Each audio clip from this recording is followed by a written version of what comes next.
Saí hoje aqui da Fazenda, onde nós tivemos uma última reunião com o presidente para detalhar o plano. Falta um relatório, tem um relatório que vai nos chegar do MIDIC e da Casa Civil sobre a situação empresa por empresa, um detalhamento que o presidente pediu, mas o ato em si não depende desse detalhamento, porque é um ato mais genérico.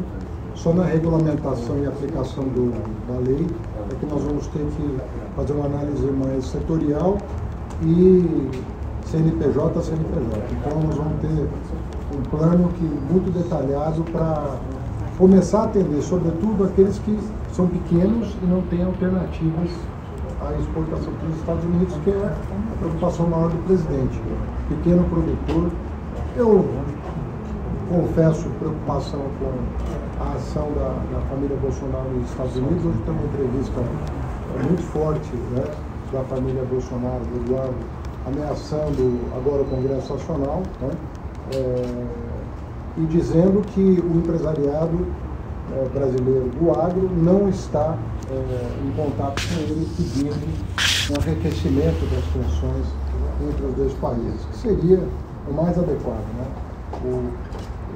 O pessoal ligado a eles trabalharem junto conosco para distensionar as relações e tratar o que é política na política, o que é economia na economia. Essa mistura está atrapalhando, né? Atrapalhando muito. Eu tenho uma reunião marcada semana que vem, agora com data e hora já fixada, com o secretário Scott Bessent. Quando? Vai ser na quarta-feira. Já recebemos o e-mail confirmando dia e hora, então oficializando o interesse em conversar. Remota, certo? Oi? Remota. Obviamente que a depender da qualidade da conversa, ela pode se desdobrar numa reunião de trabalho presencial, aí com os ânimos já orientados no sentido de um entendimento entre os dois países, que nós tínhamos um relacionamento de 200 anos, que não faz o menor sentido nós estamos vivendo nesse momento. A questão da política tem que ser tratada na esfera da política. O Poder Judiciário tem independência, o Congresso tem independência. Isso não está em pauta aqui no Brasil. O Poder Executivo, o governo do presidente Lula, vai agir no sentido de garantir a soberania nacional e garantir a aplicação da lei, da legislação brasileira pertinente ao caso. Nós queremos abrir a negociação, superar esse desentendimento provocado pela extrema-direita brasileira e normalizar as relações. Até 10% nós estamos achando inadequado, para o caso da América do Sul. Falei isso com o secretário Bessent em maio desse ano, porque a América do Sul é deficitária em relação aos Estados Unidos. Uma outra coisa que é importante é que nós somos um bloco econômico. O Brasil não pode ser tratado diferentemente do Paraguai, do Uruguai, da Argentina, da Bolívia. É um bloco econômico, assim como a União Europeia é um bloco econômico. E está sendo tratado de uma forma isonômica, embora a própria Europa considere também injusta a aplicação de tarifas aos seus produtos. Então nós temos que normalizar as relações com informação, né, e com bons argumentos. E separar essa discussão política, que há todo o direito democrático da pessoa protestar contra o que quer que seja, isso não tem nada a ver com o Executivo Federal Brasileiro. O Executivo Federal Brasileiro está zelando pelo interesse nacional. E nós, mais uma vez, reiteramos o pedido de união nacional para defender os interesses nacionais. Isso tem que envolver os governadores de oposição, porque aqui não se trata mais de situação de oposição. Os estados estão sendo afetados. Então, os governadores que têm proximidade com a extrema-direita, eles têm que fazer valer as prerrogativas do seu mandato. Não é fingir que não está nada acontecendo, se esconder embaixo da cama e desaparecer. Não dá para ser assim. O governador tem mandato, ele está eleito pelo povo, ele tem que defender os interesses do seu estado. O mesmo vale para o empresariado. Está falando conosco? Muito bem-vindos todos. Nós vamos receber todos o quanto for necessário. Mas é preciso também fazer gestão junto à oposição para acabar com essa história. Vamos tratar a economia no âmbito econômico e vamos discutir a política, não tem problema. O nosso país, é um dos países mais democráticos do mundo. O Brasil dá aula de democracia.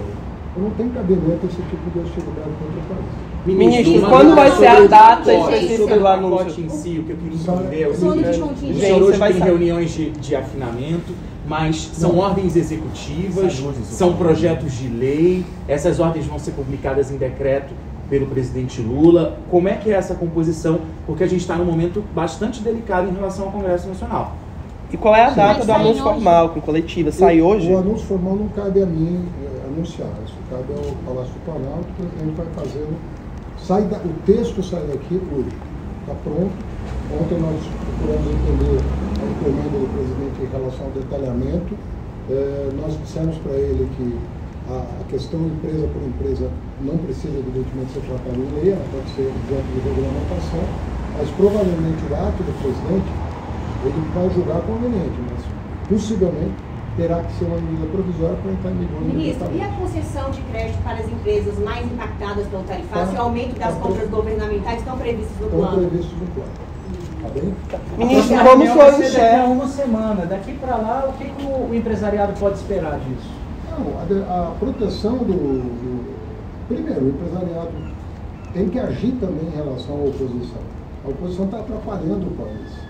E não sou eu que estou dizendo, é a oposição que está dizendo. Eles estão dizendo que vão atrapalhar o país. Estão anunciando isso. Tá? Tem uma entrevista no jornal de um líder da oposição, da extrema-direita brasileira, dizendo que vai fazer o possível para continuar atrapalhando o país. Se isso não é a notícia do dia, é difícil entender para onde nós vamos.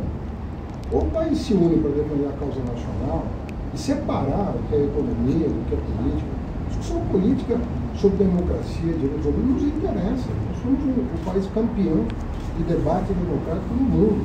Nós defendemos os direitos humanos, sobretudo o presidente Lula, em todos os âmbitos, em todas as esferas, em todos os fóruns internacionais. É da essência do nosso DNA.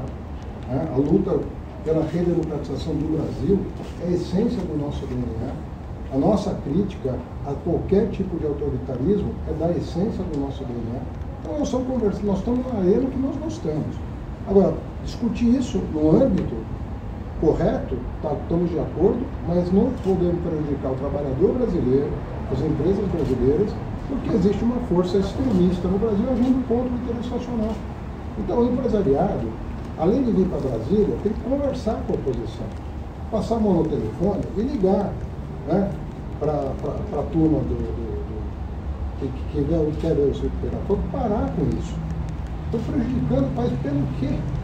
Então, em nome do que nós estamos fazendo isso? Governadores têm que começar a defender os interesses dos seus estados.